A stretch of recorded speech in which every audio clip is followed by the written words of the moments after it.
दोस्तों, अब थोड़ा समझते हैं ये बागजान में जो गैस वेल का ब्लो आउट हुआ था, इस कैसे हुआ था, क्या कारण थे। पहले तो ये समझिए बागजान है कहाँ। ये तिनसुकिया डिस्ट्रिक्ट में पड़ता है, जो असम के उत्तरी पूर्व कॉर्नर पे स्थित है। बहुत ही हरा भरा सा एरिया है और यहाँ पे ऑयल इंडिया लिमिटेड का काफ़ी काम पहले से होता है। जहाँ पे ख़ास तौर पे ये कुआं था, द वेल नंबर 5 जिसको बोलते हैं बागजान फील्ड पे, ये बहुत ही एक पर्यावरण के हिसाब से सेंसिटिव जगह पर स्थित है। ये दिब्रू सैखोवा नेशनल पार्क के मात्र 1600 मीटर दूर है, जहाँ पर ये पार्क शुरू होता है। और मगोरी बिल वेटलैंड्स जो एरिया कहलाता है, जहाँ पे काफ़ी अलग अलग तरह के तिराई वाले जीव जंतु मिलते हैं। लोग कहते हैं कुछ कम से कम 400-500 तरह की प्रजातियों की पक्षी होते हैं इन एरिया में। ये सब इस एरिया में पाए जाते हैं। तो 27 तारीख को यहाँ पर एक काफ़ी भयानक ब्लो आउट हुआ, जैसा कि आप इन तस्वीरों में देख सकते हैं।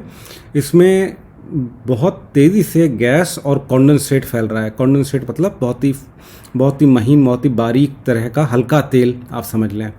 तो गैस और ये हल्का तेल यानी कॉन्डेंसेट यहाँ पे फैलना शुरू हुआ। कुछ वर्कओवर हो रहा था। ये वेल नंबर 5 ये 2006 में शायद ड्रिल हुआ था पहली बार, और इस पर दोबारा काम करने का कोई प्रक्रिया चल रही थी। उस दौरान ये ब्लो आउट हुआ। ब्लो आउट मतलब एकदम बिना किसी कंट्रोल के ज़मीन के अंदर से तेल और गैस का रिसाव होना और बहुत ही तेज़ी से ऊपर सतह पर आके ये हर तरफ फैल जाता है। अधिकतर जब ये होता है तो इसमें आग भी लग जाती है। ये जब ब्लो आउट हुआ, इसके बाद में हमको और भी भयानक तस्वीरें देखने को मिलती हैं। 27 मई को ये ब्लो आउट शुरू हुआ और 8 मई या 9 मई के आसपास, तारीख मेरे को देखनी पड़ेगी एक बार, इसमें आग लग गई। तो बहुत सारा तेल जगह जगह रिसाव हुआ था, जैसे कि आप एक तस्वीर में देख रहे हैं। पानी पर भी तेल फैला हुआ है।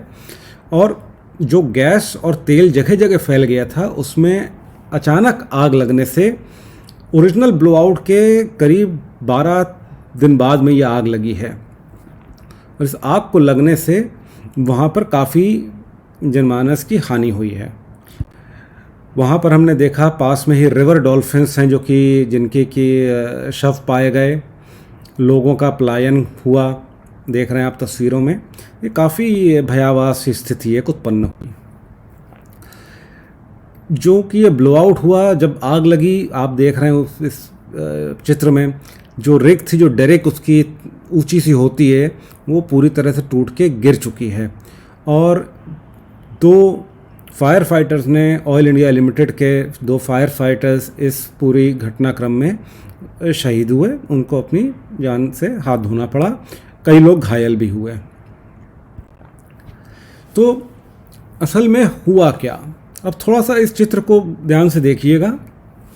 जो दाहिनी तरफ है, ये एक टिपिकल ऑयल या गैस वेल का कुआं होता है। इसमें सबसे ऊपर एक वेलहेड लगा होता है, जो सतह के ऊपर आपको ज़मीन के ऊपर केवल वेलहेड नज़र आता है, जिसकी की बड़ी तस्वीर आप बाईं तरफ देख रहे हैं। उसके बाद में कई सारे स्टील के चौड़े चौड़े पाइप, जो धीमे धीमे पतले होते जाते हैं, उनको कंडक्टर और surface casing string, intermediate casing string, production string, ये सब कहते हुए एकदम ज़मीन में किलोमीटर नीचे तक जाते हैं। सबसे नीचे जो केसिंग स्ट्रिंग होती है, उसमें लोग परफोरेशन करते हैं, यानी कि बगल में एक्सप्लोसिव लगा के धमाके करते हैं ताकि ज़मीन के अंदर छेद हो जाएं। उस छेद में से तेल या गैस बाहर निकलती है, पाइप के अंदर आती है, और फिर ट्यूबिंग लगी होती है। ट्यूबिंग के बगल में छोटे छोटे पैकर होता है, जो कि ट्यूबिंग को सील कर देता है, ताकि जो गैस है वो केवल ट्यूबिंग के थ्रू सतह तक पहुँचे। सतह पे आपने वेलहेड देखा हुआ है, वेलहेड उसको रोकता है और डायरेक्ट करता है जहाँ पर भी जाना होता है। जब कभी भी इस तरह के कुओं पर काम करना होता है, तो जो वेलहेड है, वेलहेड के ऊपर एक तरह का वाल्व का सिस्टम लगाया जाता है, जिसको कि ब्लो आउट प्रिवेंटर कहते हैं, यानी कि BOP। ये ब्लो आउट प्रिवेंटर जो वाल्व होते हैं, इनका काम होता है कि एक रास्ता बनाते हैं ताकि आप इसमें काम कर सकें, ट्यूबिंग्स निकाल सकें, बदल सकें, नीचे और औजार या सामान डाल सकें, लिक्विड फ्लूइड्स और भर सकें। और अगर आवश्यकता पड़ी तो जो आप इसकी रैम देख रहे हैं, जो साइड में निकले हुए आपको कुछ खांचे नज़र आ रहे हैं, इन अगर लगता है कि नीचे से ब्लो आउट हो रहा है या वेल किक कर रहा है, यानी कि अनकंट्रोल फ्लो हो रहा है फ्लूइड्स का, तो इनको बंद करके उस पर कंट्रोल पाया जा सकता है। अलग अलग तरह के जो ऑयल वेल्स होते हैं या गैस वेल होते हैं, उनको जब भी ड्रिल करा जाता है या उनसे प्रोडक्शन हो रहा होता है या उन पर इंटरवेंशन यानी कि उन पर कुछ काम करने का कोशिश करी जा रही होती है या उनको फाइनली उनको बंद करके छोड़ा जा रहा होता है, तो कम से कम 2 बैरियर का होना ज़रूरी होता है। 2 बैरियर मतलब 2 अलग अलग स्थानों पे नीचे की गैस या तेल को रोकने की क्षमता होनी चाहिए वेल में, उस कुएं में। तो अक्सर जो पहला जो होता है बैरियर वो होता है ड्रिलिंग फ्लूइड या ड्रिलिंग मड जिसको बोलते हैं। कई बार ये बहुत ही भारी भरकम पानी होता है जिसमें केमिकल ऐड करे गए होते हैं। पानी में खूब सारे केमिकल, या डीजल में, डीजल तो नहीं यूज़ होता, बेस ऑयल यूज़ होता है। बेस ऑयल में बहुत सारे केमिकल्स भर के उसको यूज़ करा जाता है ताकि ज़मीन के सतह के नीचे का सामान नीचे रहे, ऊपर का ऊपर। और दूसरा जो बैरियर होता है वो ड्रिलिंग के दौरान बीओपी होता है। कई बार डाउन होल्ड सेफ्टी वाल्व होते हैं प्रोडक्शन के दौरान जो यूज़ होते हैं, या सीमेंट प्लग भी यूज़ करे जा सकते हैं, पैकर सीमेंट प्लग भी यूज़ करे जा सकते हैं। इस पर्टिकुलर सिचुएशन में वेल नंबर 5 में क्या हुआ, इसके बारे में अब हम लोग आगे जाके समझते हैं। Let us try to understand ये ब्लो आउट होता क्या है और कैसे होता है। तो अब आप इमेजिन करो कि ये आपका वेल हेड है, वेल हेड के ऊपर बीओपी लगा हुआ है और इधर आपका डेरिक वगैरह है। ये आपका वेल ड्रिल हुआ,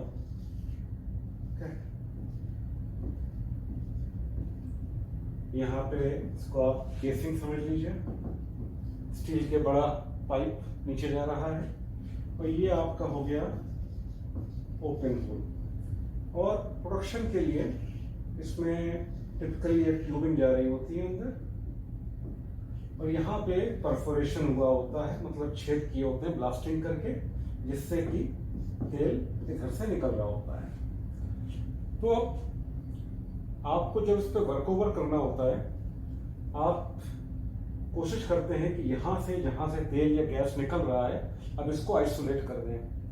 तो आप यहाँ पर एक प्लग लगा सकते हैं और यहाँ पर प्लग लगा सकते हैं, तो इससे एक तरह का ब्लॉकेज हो गया।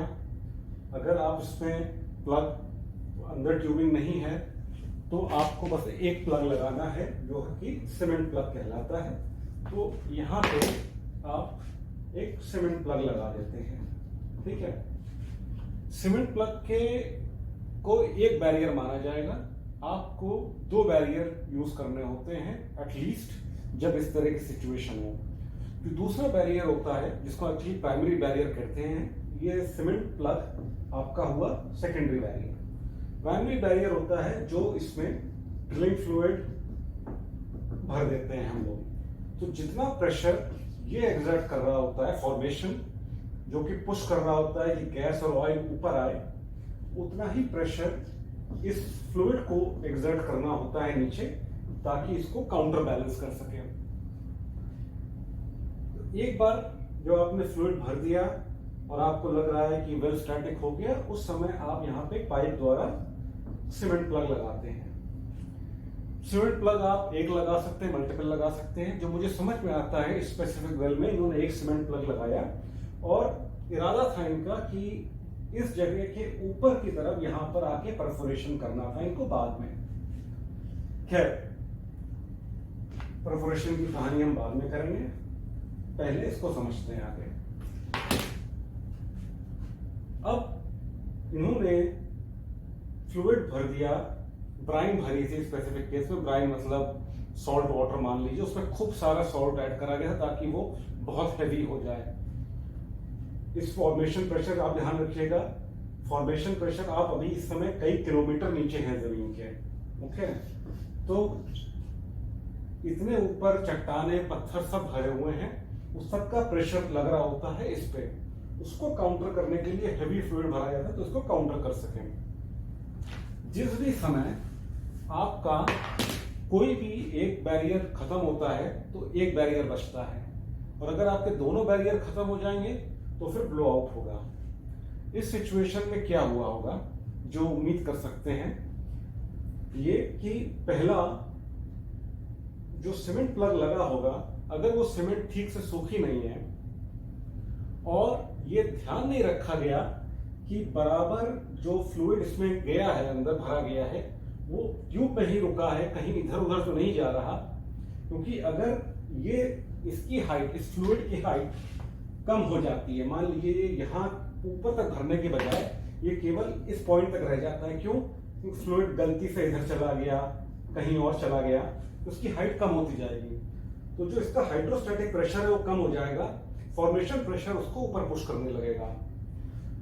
तो अगर आपके फ्लूइड के साथ ऐसा हुआ और आपकी सीमेंट का बॉन्ड कमजोर हुआ, तो इस बात की बहुत उम्मीद है कि यहां से गैस निकल के आए, और ऊपर चूंकि यहां पर आपका ब्लो आउट प्रिवेंटर वाल्व नहीं है, आपने हटा दिया है, तो आपको ये सारा इन्फ्लक्स ऊपर रोकने का भी आपके पास कोई तरीका बचा नहीं है।